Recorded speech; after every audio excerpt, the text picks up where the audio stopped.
ধনী বানিয়েছে, আর কিছু করেনি ত্রিপুরা রাজ্যের জন্য। তা আপনারা এটাই কাকে আমরা এই 2023-এ আমি একটি অনুরোধ, আসুন সবাই এই এলাকার সমস্ত বাঙালি হোক বা কেউ মুসলিম হোক, সবাইকে আমি একটি অনুরোধ,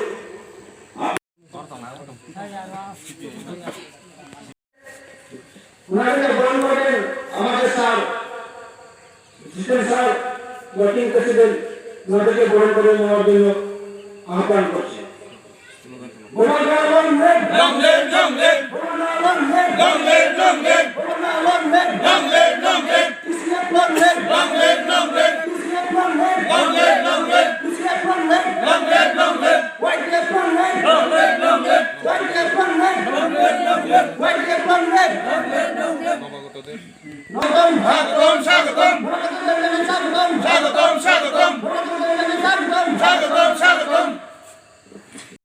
শুধু এরকম মানে শুধু নেতা সাজে তারা শুধুমাত্র এভাবে তারা।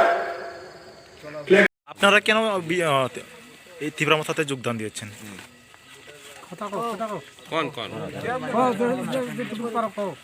তীব্রমথায় কেন যোগদান দিয়েছেন? আমরা গরিব মানুষ, পাতা নাই, স্বামী মারা গেছে আজকে 8 বছর চলছে, 8 মাস চলছে, এখনো বাতা নাই। কাগজ লইয়া লইয়া আমি আছি, তারা কয় বাতা ছাড়ছে না, এখন কয় বাতা হইছে না, এই চলছে।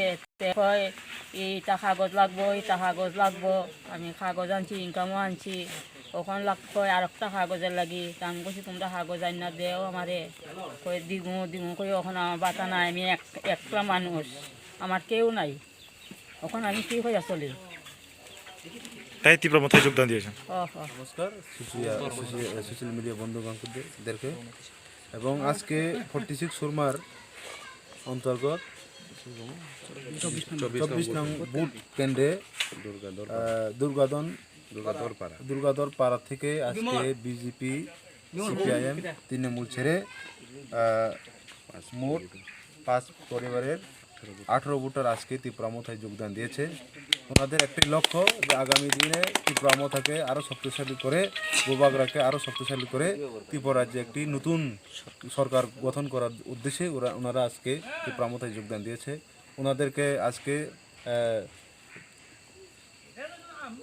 বরণ করে নিয়েছেন আমাদের এই 46 সুরমা কেন্দ্রের প্রেসিডেন্ট, ব্লক প্রেসিডেন্ট শ্রী তুষার কান্তি দেববর্মা মহোদয়, এবং উপস্থিত আছেন এখানে সমীর, আমাদের ওয়াইটিএফ সেন্ট্রাল কমিটির মেম্বার সমীর দেববর্মা এবং গোপাল সাতনামি, এবং আরও লিডারগুলি রয়েছিল আমাদের প্রণজিৎ নমশূদ্র, ওরা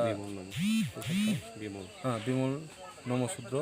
ওনাদের নেতৃত্বে আজকে এই এলাকার বিজেপি সিপিআইএম এবং কংগ্রেস ছেড়ে তীব্রমথাতে যোগদান করে। কত পরিবার? আজকে 5 পরিবারের 18 ভোটার যোগদান করেছে।